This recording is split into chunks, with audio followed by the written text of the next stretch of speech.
से पूछी, महाराज कि भागवत तो करवानी है,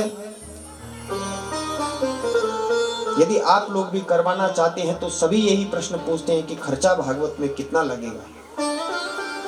तो सनत कुमार बोले, विवाहे यादृशम वित्तम तादृशम परिकल्पयेत।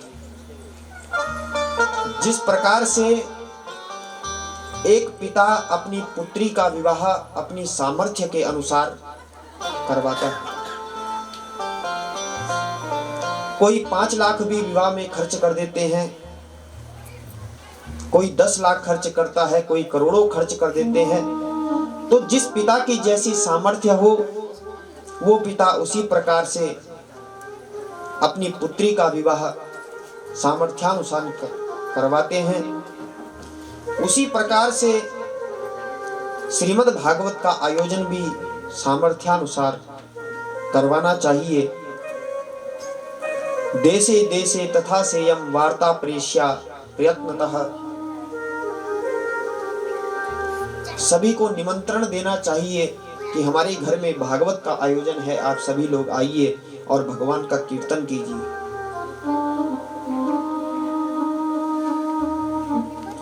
फिर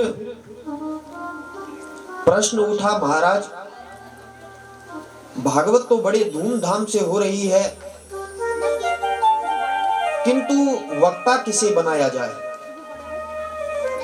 बड़ा ही गंभीर ये प्रश्न है। भागवत तो बड़ी धूमधाम से हो रही है, किंतु वक्ता किसे बनाया जाए, व्यासपीठ पर किसे बैठाया जाए? क्योंकि आज तो बहुत से लोग वक्ता होने के दावा करते हैं। तब इस प्रश्न पर प्रकाश डालते हुए सनत कुमार कहते हैं, और वक्ता के लक्षण गिनाए, विरक्तो वैष्णवो विप्रो वेद शास्त्र विशुद्धिकृत। वक्ता का पहला लक्षण बतलाया, वक्ता विरक्त होना चाहिए, आसक्ति रहिता नाम।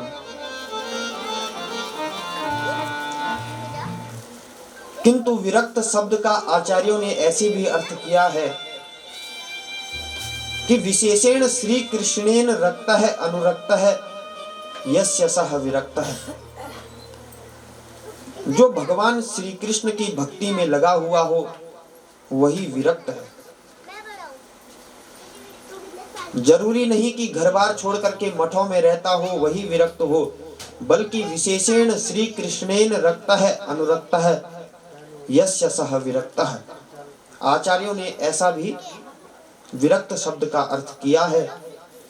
वैष्णव होना चाहिए, विप्र होना चाहिए और वेद शास्त्र विशुद्धिकृत, जिसने वेदादि शास्त्रों का विशुद्ध अध्ययन गुरु परंपरा से किया हुआ हो।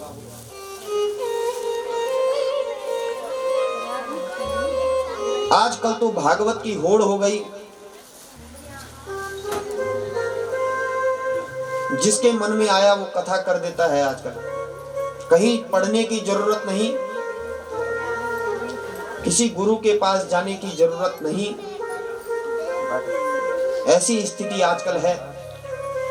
किंतु वेद शास्त्र विशुद्धिकृत, जिसने वेदादि शास्त्रों का गुरु परंपरा से अध्ययन किया हो, जो दृष्टांत देने में कुशल हो, उसी को वक्ता बनाना चाहिए।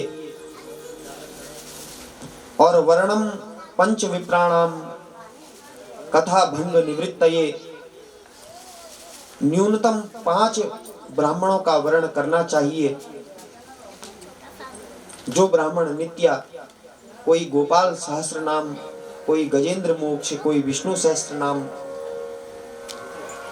इत्यादि का पाठ करें और द्वादशाक्षर विद्या और द्वादशाक्षर मंत्र का जाप करें। किसी ने पूछा, महाराज व्रत का क्या नियम है? हमने सुना है कथा में व्रत रखने पड़ते हैं, व्रत कैसे रखें, व्रत का क्या नियम है? तो बतलाया, निराहारम, 7 दिन तक निराहार रहिए, कुछ भी मत खाइए। एक समय भी मत खाइए। नारद जी घबरा गए, बोले महाराज अगर खाएंगे नहीं तो जीवित कैसे रहेंगे? तो सनत कुमारों ने कहा घृत पानम, घी पियो 7 दिन तक। बोले अगर ये भी संभव ना हो तो बोले पय पानम, तो आप दूध पी करके 7 दिन कथा सुनिए और करिए। बोले अगर ये भी संभव ना हो तो अंत में कह दिया भोजनम तु वरम मन्ये कथा श्रवण कारकम, भोजनम तु वरम मन्ये कथा श्रवण कारकम। ऐसा कोई भी व्रत रखने की आवश्यकता नहीं है जो कथा में विघ्नकारी हो। प्रायः हम लोग सोचते हैं कि नियम तो व्रत रखने का हो और अपने शरीर की इतनी सामर्थ्य ना हो कि हम व्रत रख सकें, और व्रत तो रख दिया और कथा के समय नींद आने लगे या चक्कर आ जाएं, तो ऐसा व्रत रख करके कोई लाभ हमें नहीं मिलेगा। अपनी शरीर के सामर्थ्यानुसार हम व्रत रख सकते हैं। जिसकी सामर्थ्य हो वो निराहार रह करके कथा सुने, और जिसकी सामर्थ्य ना हो वो फुलाहार करे, 3 समय भोजन करे छक्कर, किंतु कथा ध्यान पूर्वक सुने। कथा सुनने के नियम बतलाए और कहा द्विदलम मधुतैलम चा गरिष्ठान्नम तथैव च, गरिष्ठ अन्न ना ले, जो भारी अन्न हो ऐसा अन्न ना ले, और अपुष्पा काक वंध्या चा वंध्या या चा मृतार्भका, स्त्रीवद गर्भा चया नारी तया श्राव्या प्रयत्नतः। जिस स्त्री के पुत्र ना हो रहे हो उसे कथा सुननी चाहिए, अथवा जो स्त्री सगर्भा हो, जिसके गर्भ में संतान हो, उसे भी श्रीमद् भागवत की कथा जरूर सुननी चाहिए। क्योंकि गर्भ में यदि संतान है, हम भागवत सुनेंगे, कथा सुनेंगे, तो निश्चित ही उस गर्भ में उस कथा का प्रभाव पड़ेगा। और यदि आजकल तो जमाना ऐसा आ गया, गर्भ में संतान हो तो MTV के गाने सुनते हैं लोग, किंतु जब गर्भ में संतान हो तो भागवत कथाएं सुननी चाहिए। उससे गर्भस्थ शिशु में संस्कार उत्पन्न होते हैं। इस प्रकार से कथा श्रवण के नियम नारद जी को बतलाए और कहा जय शब्दम नमः शब्दम शंख शब्दम चकारयेत, विप्रेभ्यो याचकेभ्यश्च वित्तम मन्नम च दीयताम। 7 दिनों तक जय शब्द होना चाहिए। बोले वृंदावन बिहारी लाल की जय हो। तो 7 दिनों तक जय शब्दम नमः शब्द, नमः का शब्द होना चाहिए, और शंख शब्दम तथैव च, शंख की ध्वनि होनी चाहिए। क्योंकि ये जो श्रीमद् भागवत महापुराण है, ये एक बहुत बड़ा महोत्सव है। तदेव रम्यम रुचिरम नवम नवम तदेव सस्वन मनसो महोत्सवम। ये एक बहुत बड़ा महोत्सव है श्रीमद् भागवत महापुराण। इसको महा उत्सव की तरह मनाना चाहिए कि हमारे घर में उत्सव हो रहा है। बड़े उत्साह के साथ 7 दिन तक सभी को रहना चाहिए, बड़ा महोत्सव की तरह इसे मनाना चाहिए। और प्रतिश्लोकम तु जुहुयात विधिना दशमस्य च।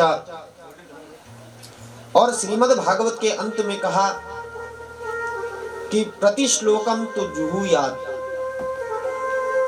श्रीमद् भागवत के प्रत्येक श्लोक से यज्ञ भगवान को आहुति देनी चाहिए। किंतु यदि प्रति श्लोक से हम आहुति देंगे तो 7 दिन तो हवन में ही लग जाएंगे। इसीलिए आचार्यों ने कहा है ब्रह्म स्तुतिम समुच्चार्य पूर्वार्धो हवनम चरेत, कि 10वें स्कंद के पूर्वार्ध से ब्रह्म स्तुति का पाठ करके और वेद स्तुतिम समुच्चार्य उत्तरार्ध हवनम चरेत, और उत्तरार्ध की वेद स्तुति से यज्ञ भगवान को आहुति दें। यदि समय ना हो। कथा सुनने के नियम कहे इतने में भाव के वक्ता श्री सुखदेव जी भी वहां पर पधारे और सभी ने मिलकर दिव्य कीर्तन किया। श्रीमद् भागवत में कीर्तन का भी महत्व है, संगीत का भी महत्व है, क्योंकि साहित्य संगीत कला विहीना साक्षात पशु पुच्छ विषाणहीना है। किंतु संगीत की और कीर्तन की आज्ञा कब है, ये हम जरूर सुने। जिस प्रकार से कोई वैद्य जब दवाई देते थे तो वो दवाई के साथ में थोड़ा शहद भी दे देते थे कि दवाई कड़वी है, इसे कड़वी ना लगे, इसलिए थोड़ा साथ में शहद भी चाट लेना। किंतु यदि मरीज दवाई को छोड़ करके केवल शहद ही शहद चाटने लगे रोज, तो क्या उसका हित होगा? उसी प्रकार से आचार्यों ने भजन की आज्ञा तो दी, किंतु कैसे बोले, जैसे दवाई के साथ थोड़ा थोड़ा शहद, क्योंकि लोग बोर हो जाते हैं तो बीच बीच में थोड़ा भजन होते रहे, इसलिए। किंतु इसका मतलब ये नहीं कि आजकल तो भजनों में ही पूरी भागवत चलती है, एक दिन में 15-20 भजन, इसका मतलब ये नहीं है। और संगीत भी कैसा हो, क्योंकि शास्त्र यदि संगीत की आज्ञा देता है तो वो शास्त्रीय संगीत की ही आज्ञा देता है। यदि हो भी तो शास्त्रीय पद्धति से, कुछ संगीत कथा के मध्य में हो। कुछ लोग आजकल कहते हैं कि जो यहाँ नहीं नाचा उसको 88-83 लाख योनियों में नाचना पड़ता है। कई लोगों के मुख से मैंने सुना कि जो यहाँ नहीं नाचा वो अन्य योनियों में नाचता है, किंतु ऐसा कहीं नहीं लिखा है। बल्कि जिस परंपरा से हमने श्रीमद् भागवत का अध्ययन किया है, हम तो यही कहते हैं कि पुराण के आगे नाचना किसी भी स्त्री या पुरुष के लिए उचित नहीं है। हाँ, जब कथा पूर्ण हो जाए उसके बाद महोत्सव है, आप सभी लोग